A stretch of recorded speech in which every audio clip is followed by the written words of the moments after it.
Is Toyosi Etim Effiong in the news again? Yes, she is. And this time around, it's because of her marriage.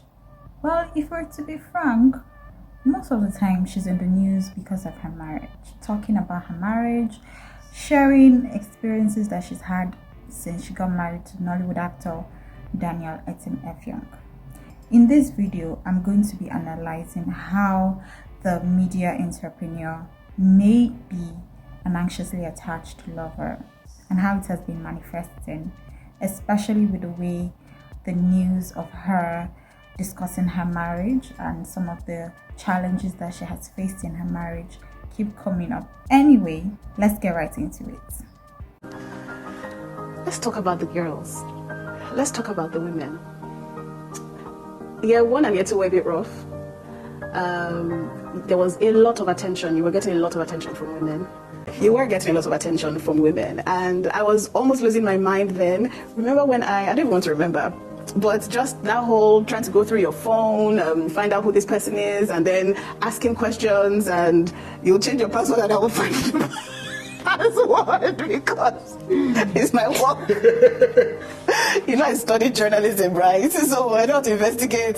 So, I mean, and there were some wild, especially from the women. My question is, I know that it's, let me not say I know, but it's probably not going to stop, because there would always be women who are attracted to married men and who would want to talk to them and all of that. But do you have measures in place to just safeguard yourself from the wildness and the craziness? Turning up. I'm turning up, and she's working. I'm turning up. He's turning up at my workspace. Am I? Martin. So first of all, I'll talk about who an anxiously attached lover is and what are the key attributes of someone with an anxious attachment style, or someone who is an anxiously attached lover. Now, attachment theory tells us that the emotional attachment we form with our primary caregivers in infancy influence our interpersonal relationships later in life. There are 4 primary attachment styles, and they are the secure attachment style, the anxious attachment style, the avoidant attachment style, and the disorganized attachment style. For the secure attachment style, it's pretty obvious what it means. It means that people who have secure attachment styles were able to form healthy emotional bonds with their primary caregivers in infancy. So as they grew from childhood into adulthood, they were not fighting for the attention or the emotional connection they had with their primary caregivers. It was given to them because they existed, simply because they existed as children in the household, not because they had to fight, they had to grovel, or they had to fawn or do some extra action to get the attention and to get the love that they needed to be able to grow into adults who are secure within themselves. For the anxious attachment style, it simply means that in infancy, that person did not get the consistent attention and love from their primary caregiver to be able to grow into an adult with a secure attachment style.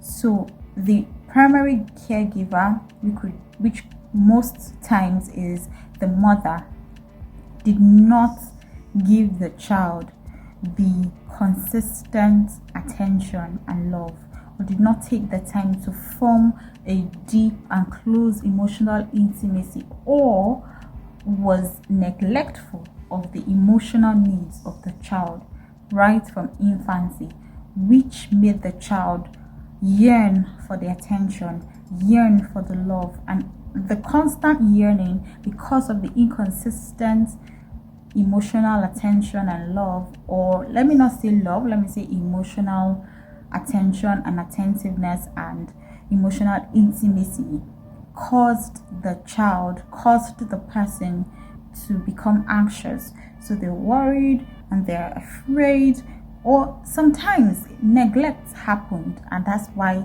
they have fear of abandonment. Now, for the avoidant also experienced emotional abandonment, but not the way the anxiously attached person experienced it. In the avoidant case, the emotional intimacy was very much distant. So the avoidant learns right from infancy that emotions are sticky and emotions will make you too vulnerable. And when you're vulnerable, you can receive attacks. You can be in a place or position where you won't get exactly the emotional attention and security that you need to feel secure within yourself. So what happens is the avoidantly attached person learns that anything that has to do with their emotions has to be bottled up. They're not going to express themselves vulnerably to their partners. That is when they become adults, and also they are not going to see the need to be so emotionally expressive. They are also going to form more of superficial relationships because they are afraid of getting to that point where they need to depend on someone emotionally, because when they were infants, the person who was their primary caregiver that they had to depend on was not fulfilling their emotional needs adequately. For the disorganized attachment style, it's a combination of the avoidant attachment style and the anxious attachment style. A person with a disorganized attachment style typically is neither anxious nor avoidant, has a combination of both. So sometimes they're anxious, sometimes they're avoidant, which is very difficult to deal with or to experience if you enter into a relationship with such a person. So these are the 4 primary attachment styles, but for the purpose of this video, I'll be zeroing in more on the anxious attachment style. Here are the signs that someone has an anxious attachment style. Number 1, they need constant reassurance. Someone with an anxious attachment style will need constant reassurance from their partner to feel safe and secure in the relationship. It does not matter if their partner has not done anything to show them that they are stepping away or they are beginning to drift away from them. They just need constant reassurance. They want to feel that they want to hear their partner actually say to them constantly that they're not leaving them, because they have a deep abandonment wound, and this abandonment wound has created a fear in them. They are actually afraid of abandonment, so they want that constant reassurance to soothe that wound, to soothe the fear of being left behind by their partner. 2, they have a low self-worth, so they tend to think highly of others than of themselves. They tend to think that they're lesser than their partner. So when someone with an anxiously attached style enters a relationship, it's highly likely that they'll be mesmerized by their partner and think their partner is all that, even if their partner is just average. 3, they tend to be prone to jealousy. So they're prone to jealousy in the sense that they think anybody that's with their partner, either as a co-worker or as a business partner, spending time with their partner constantly is a threat to their relationship. And because of that, they can get really jealous and overprotective of their partner, which is quite difficult for the partner on the receiving end to deal with, because jealousy sometimes can be taken too far. 4, hypersensitivity to rejection. So they have a high sensitivity towards rejection. It's almost as if their partner tells them something or rejects something that's not because of a personal reason, it's not a directly personal attack, they think it is personal and they become extra sensitive. For example, their partner wants to hang out with the boys or wants to go to a specific location and will be there for maybe a couple of days. Because they're without their partner and they're used to spending time with their partner, they enjoy quality time and all those intimate moments. Because their partner is stepping away for a while, it will make it look in their mind that their partner is rejecting them, and they're really sensitive to that. And finally, they have difficulty trusting, and this is what will make them constantly check their partner's phones, because they cannot just trust that their partner is doing everything possible to preserve the sanctity of the marriage or the relationship.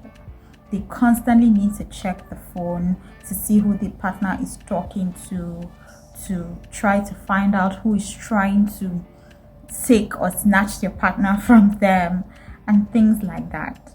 Yes, these are things that are not easy to deal with, especially if you are the partner on the receiving end. But there's another caveat here that we need to note, is that anxiously attached people often attract avoidant partners. So there's this push and pull dynamic that is quite interesting to witness, especially when an anxious attached partner is involved with an avoidant person. Now, the reason anxiously attached people and avoidant people tend to attract each other is because they both have what they both want. The anxious attached lover is fascinated by the fact that the avoidant seems more put together, seems more organized, while the avoidant is fascinated by the anxiously attached lover's ability to fully be emotionally expressive without barriers. So they're unconsciously attracted to each other because they are trying to reenact the same dynamic from their childhood, which is the fact that the avoidant is attracted to the anxiously attached because it makes the avoidant feel like, okay, even though in my childhood I didn't feel loved and accepted fully by my primary caregiver, now I'm getting it. For the anxiously attached lover, that dynamic is familiar because in childhood too, they had to cry, they had to grovel, they had to throw tantrums to get the attention of their primary caregiver. So they are subconsciously attracting avoidant partners because that dynamic is familiar to their mind. The same thing with the avoidant. That dynamic is familiar to their mind. They want to be able to feel like they are rejecting the emotions of the anxiously attached because it's a familiar dynamic for them. While having an anxious attachment style is not bad, it can be overwhelming. So I understand how it seems for we on the outside who have been privy, we're not really completely aware of every single thing happening in the marriage between the actor and the media entrepreneur. But from some of the things that we have heard her say during interviews and in her own personal videos, we can deduce that she has some anxious attachment attributes, which makes it difficult for her to fully accept that she's married to a popular actor who is going to be cast in some certain roles with some certain leading ladies who may be attractive in their own ways and also have some intentions which may not be really clear. So we're not 100% sure that her saying that when she used to check his phones, it was because of some of the actresses that he was cast alongside for some of his movies. We can't say that 100%. But from the video which she shared on her page, where they asked each other 21 questions, and she talked about the fact that among the questions she asked was about him getting attention from the women. She said she used to check his phone, which is why I said she may be an anxiously attached lover. She used to check his phone. She used to ask him, who is this person, who is that person, which are traits of someone with an anxious attachment style, as I've laid out. So that's why everything seems to indicate that she has some anxious attachment style in her. And if that is the case, then it's something that can be worked on. But I'd like to hear from you in the comment section as well. What do you think? Do you think that she has an anxious attachment style, that she's an anxiously attached lover, or it's just a typical, sometimes you're feeling insecure, maybe she's a secure partner, but sometimes she just wants that reassurance? Do you think that is the case for Toyosi Etim Effiong? Tell me in the comment section. I want to read your views on this matter. I would like to hear what you think as well. Now, in my opinion, I do not think that the actor is an avoidant. Although I've said earlier that avoidance attracts people with anxious attachment style most often, but I do not think the case is so for the Etim Effiongs. I do not think that it's a case where the Nollywood actor Daniel Etim Effiong has an avoidance attachment style. But his wife, the media entrepreneur and CEO of that good media, from what I've explained so far about the anxious attachment style, seems to have that, seems to have some qualities of the anxious attachment style in her. Anyway, if you enjoyed what you listened to in this video, what you heard in this video, and you want me to make more videos like this, please subscribe, like this video, and share to your friends and share to your family as well. And also, don't forget to turn on the notification button, because I'll be dropping more videos like this within a couple of weeks as time goes on. Thank you so much for watching, and don't forget to subscribe once again. Thank you.